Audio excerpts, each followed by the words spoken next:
There we are. I believe we're live. Welcome, folks. Hi, folks. Hi, everybody.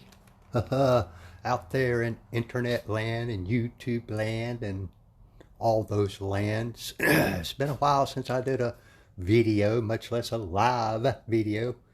A couple of reasons for that. I apologize, folks, for those of you who like to tune in and see what's going on here. I had a couple major projects. The last one was that big black Ram 2500 diesel, whatever it was, huge truck, and they wanted what I call the concourse detail on it, so it took about a month. Oh boy. Oh yeah, look, it's kind of a poopy day here in Sharpsburg, Georgia. Not bad, but not great. See, here it is. It's official, folks. My refrigerator magnet. Yeah, you have it. There you have it. But we got Sally back in the garage. Got it halfway straightened up yesterday and cleaned out. And like I said, I hadn't been doing any videos for a couple of reasons. As I said, number one, I was kind of busy. Oh, I got somebody watching. It don't tell me who it is. And had a thing happen in my personal life, which threw me for a big loop, and I kind of lost my motivation there for a little while.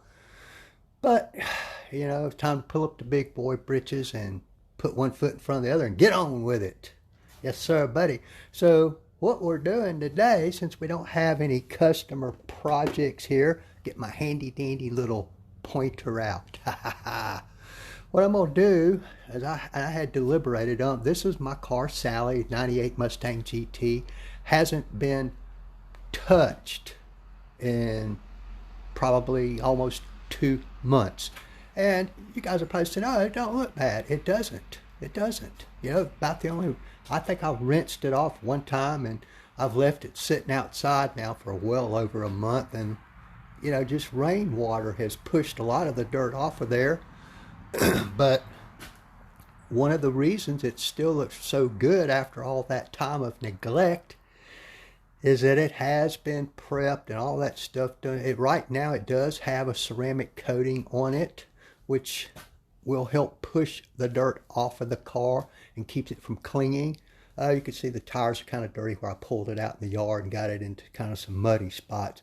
But what I'm going to do today is just give it what we call a rinseless wash, mostly because I am lazy. And I don't feel like dragging out the hoses and the pressure washers and all that stuff. So I'm just going to give it a pressure wash. And with the ultimate goal of, I'll have to go back and take that ceramic coating off, which is not a big deal. You just buff it right off. And then I got to redo the Optimum Clear Coat Restore, the self-leveling wipe-on Clear Coat Restore, because the last time I did it improperly, and I don't know if y'all can pick that up. It's streaked on me. There's streaks like that all over this car where it was user error on my part. So I will need to do that, and after I do that, I'll put the titanium coating back on it. But I had got some of my stuff ready here. You can see I got all my lights going. I got all those lights going today. A little bit dim in here, but this is a neat little gadget I was going to show you guys. That, you know, you don't have to have something fancy like this. I got it because I have arthritis in my hands, and sometimes it gets tiresome pumping these pump sprayers back up similar to that one. And you can do this with I used a cheap, I think it was an $8 pump sprayer from, I don't know, Tractor Supply or someplace like that for a long time. In fact, I gave it to one of my customers who wanted to do his own rinseless washes. And this has got Optimum No Rinse, Rinseless Wash in it. Not waterless, rinseless. And you can see I've assembled my wash mitts, high quality wash mitts from Dallas Paint Correction there. And I'll show you how this thing works. Look, this is a cordless, rechargeable sprayer, folks. Watch this. And you just cut it, and it's rechargeable. See, it says it's 100% charged right now. I like that. I like that.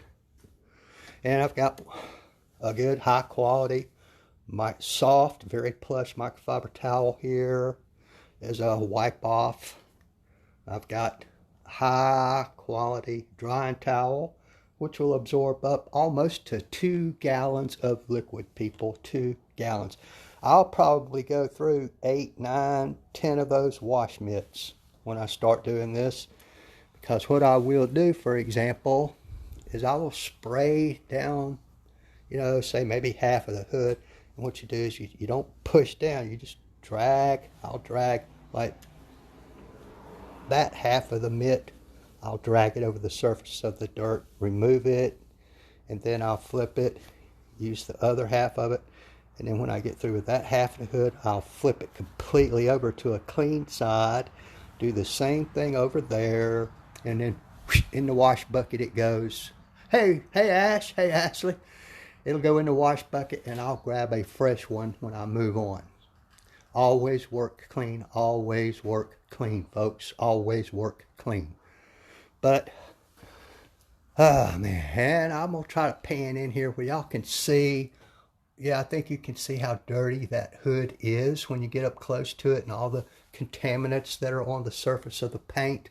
There may be some bonding contaminants that I may have to attack with some Iron X or something like that. And then once I get it halfway clean, I'll see if it needs clay barring again, which maybe some spots might, but probably not all. And then we'll continue on.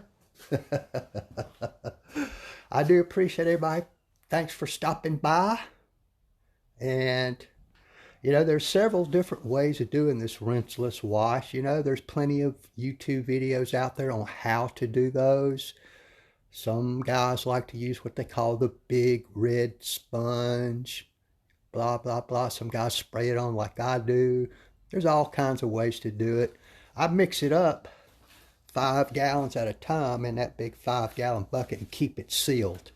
I don't use, you don't use very much of it. A little bit goes a long way. Some people balk at the purchase price when they see it, but it's so concentrated. It goes a long way, and there's several different dilution ratios. There's a dilution ratio in there for quick detail, which I have. If you can see that blue spray bottle hanging up there in the distance, and a 360 Mr. bottle. What's a 360 Mr. bottle, you say? I use them for certain things, people. This particular one just has distilled water in it. It comes from the hairdresser's world, I do believe. And if you just go to the store and buy a bottle of Febreze, which I have some Febreze in one of these, but the advantage to this is that it atomizes the liquid, and it comes out in a real fine mist instead of that gloppy stuff you get out of a normal spray bottle. See that? Did y'all see that spray coming out of there? That's just distilled water. That's pretty handy when you just want a uniform covering of whatever product you're applying on here. And you don't want a lot. You don't want big drops. You just want a fine spray.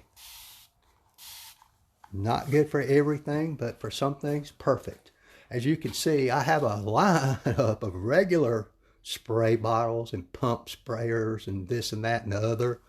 All kind of spray bottles, regular ones, but I do use these for certain applications. I get them off Amazon. They're usually about $8 to $10 a piece, something like that. And like I say, I think they originally came from the hairdresser's world, which is all right. That's all right. All right, people. I do appreciate you. Please like, follow, share, subscribe, hit that big subscribe button, all that stuff, and help my algorithm out, whatever that is. I appreciate y'all. And if you would like one of my refrigerator magnets, go down into the comment section down there, or shoot me a private message with your address and say, I want one. And I'll mail you one. I've mailed them out of state. It don't matter to me. Don't matter to me. All right, folks, I do appreciate you. Bye, Beaner.